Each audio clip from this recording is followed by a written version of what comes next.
Que penser des bandes annonces des films notamment américains? N'as-tu jamais remarqué que finalement, la bande-annonce était très proche du résumé du film? Sans parfois avoir l'épilogue, il est quand même possible d'avoir la sensation d'avoir déjà tout compris sans avoir vu le film. Personnellement, je déteste ce genre de bande-annonce. Alors pourquoi est-ce que je parle de ça par rapport au sujet? Eh bien, j'ai remarqué que dans le monde du film X, c'était exactement la même chose finalement. Tout est normé et codifié, qu'il y a très peu d'intérêt à une scène X plutôt qu'une autre. Je me propose de les décrypter pour toi. Attention, tu risques de ne plus jamais regarder un contenu de film X de la même façon ensuite. C'est assez surprenant de constater ce manque d'originalité. Je ne vais pas ici parler du scénario. Cette pseudo-histoire, souvent mal jouée en plus par les comédiens professionnels du X, qui ont bien souvent du mal avec les répliques textuelles. C'est encore pire lorsque les dialogues sont doublés.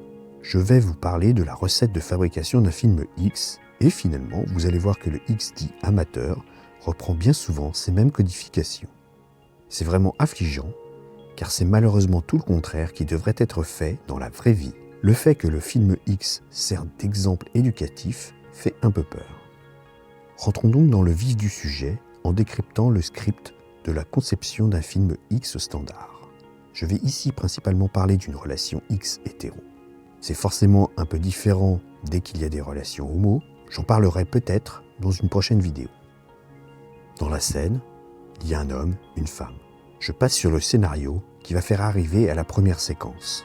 Donc, dans la majorité des scènes, la femme va commencer à jouer avec le pénis du comédien et va pratiquer une fellation.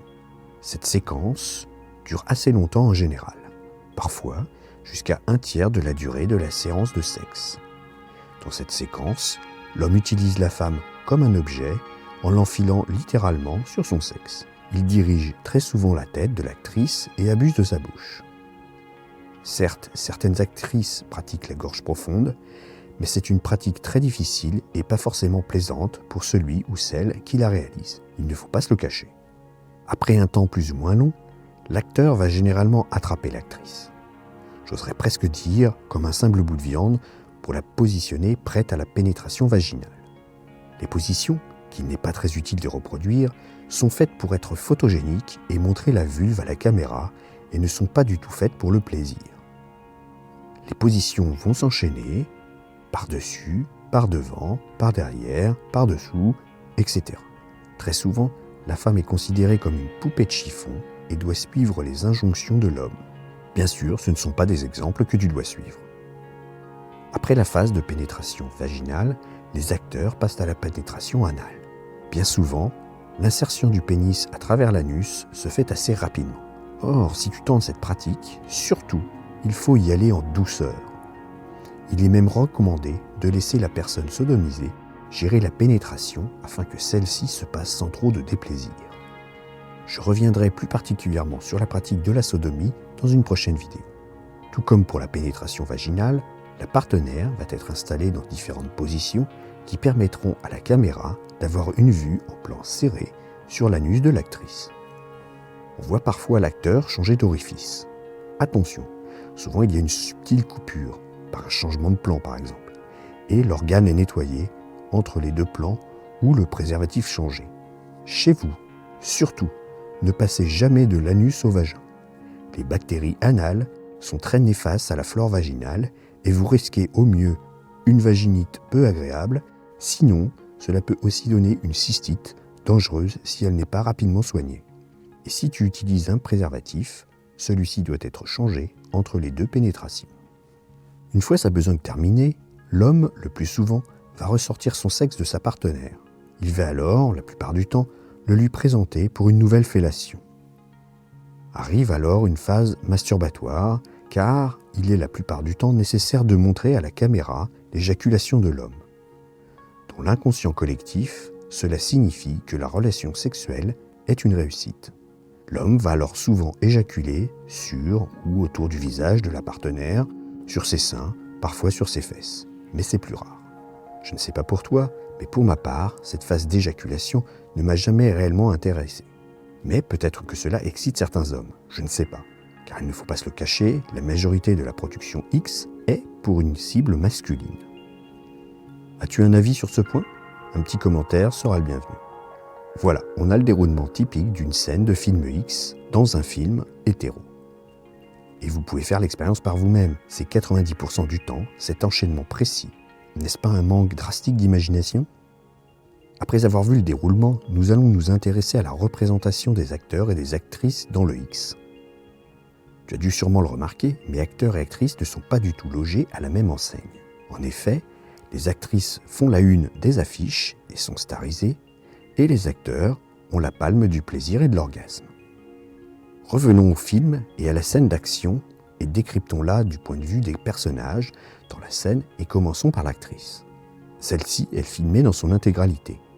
Les parties les plus filmées sont bien sûr le visage pendant la fellation, ensuite vient sa vulve sous toutes les coutures et ses fesses qui sont de plus en plus martyrisées. On peut noter une banalisation d'une certaine violence.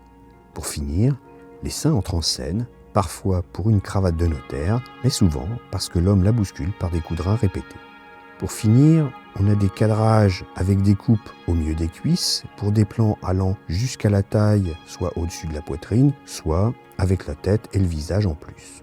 As-tu en plus bien regardé le superbe jeu de l'actrice qui fixe le plus souvent possible l'objectif de la caméra ? Les plans se succèdent pour voir du détail, des plans plus larges, etc. Puis, on passe sur les expressions faciales de l'actrice quand ceux-ci sont suffisamment bien joués. Côté acteur, dès que la scène est mise en place, on ne voit plus que très rarement le visage de celui-ci, parfois lors de la fellation pour montrer son plaisir. Il arrive aussi qu'il embrasse la bouche ou les seins de l'actrice. Et, dans de rares cas, lors du cunnilingus. Mais la star de la séquence est la verge de l'homme. En effet, Monsieur le pénis est mis fortement en valeur lors de la phase de fellation. C'est lui la star. Ensuite, lors des pénétrations, il est présent par son action, c'est lui qui travaille. Et pour finir, lors de la phase d'éjaculation, c'est son sacrement qu'il partage bien souvent avec le visage de l'actrice. Ainsi, les réalisateurs mettent sur le même pied d'égalité le sexe de l'homme et le visage de la femme. De l'acteur, on ne retiendra finalement que ses mains et principalement son sexe en érection. Car oui, bien souvent, la scène débute avec un acteur en pleine possession de ses moyens. On va y revenir. Quelle est donc la part de plaisir que ressentent vraiment les acteurs par rapport à la part de simulation ? Il est vrai que l'on est largement en droit de se poser la question lorsqu'on entend geindre l'actrice en pleine fellation. Certes, cela peut lui procurer un certain plaisir, mais il faut avouer que c'est plutôt à l'acteur que cela devrait faire un grand plaisir. On peut donc considérer qu'à ce moment-là, c'est plutôt de la simulation. Lorsqu'il y a dans le script un cunnilingus prévu, il est fort probable que l'actrice prenne alors vraiment du plaisir. Mais généralement, ce plaisir ne va pas jusqu'à l'orgasme. Que dire des phases de pénétration ? C'est tout autant de la simulation que du plaisir pour l'actrice. Il faut toujours se rappeler que c'est avant tout du cinéma et que c'est le résultat à travers la caméra qui compte et non le plaisir réel des acteurs et actrices. C'est donc bien trop souvent surjoué. Le seul à être certain d'avoir un orgasme est donc l'acteur lors de la phase d'éjaculation. Qu'il prenne réellement un grand plaisir, c'est autre chose. Je trouve que le film X suit actuellement un regain de misogynie et de brutalisation de la femme. Il y a de plus en plus d'utilisation de mots très crus, l'utilisation très systématique de claques sur le postérieur des actrices, mais pas seulement. On retrouve aussi de nouvelles pratiques, comme les crachats de plus en plus nombreux, qui ne semblaient pas présents il y a quelques années, mais que l'on retrouve assez souvent dans les films aujourd'hui. Pour finir, il y a aussi le langage très cru et avilissant, de plus en plus employé, à la limite, il est normalisé dans les films. Tout cela dessert quand même les femmes, les rabaisse à des objets sexuels au service des hommes. C'est toujours à qui on fera le plus, ira le plus loin et plus fort dans ce milieu. Après avoir dressé ce portrait peu reluisant, tu pourras te dire que ce n'est pas si grave puisque cela reste des films. En effet, cela pourrait ne pas être si grave si l'industrie du X n'était pas prise comme modèle par des jeunes qui en font leur éducation avec ce qu'ils trouvent sur Internet. Ce sont aussi des modèles pour une multitude d'hommes qui consomment de la pornographie. Il faut donc faire très attention à ne pas tomber dans les travers de ces films. Ne pas oublier que ton ou ta partenaire doit toujours être consentante à toute pratique. Pour cela, il faut absolument dialoguer et communiquer.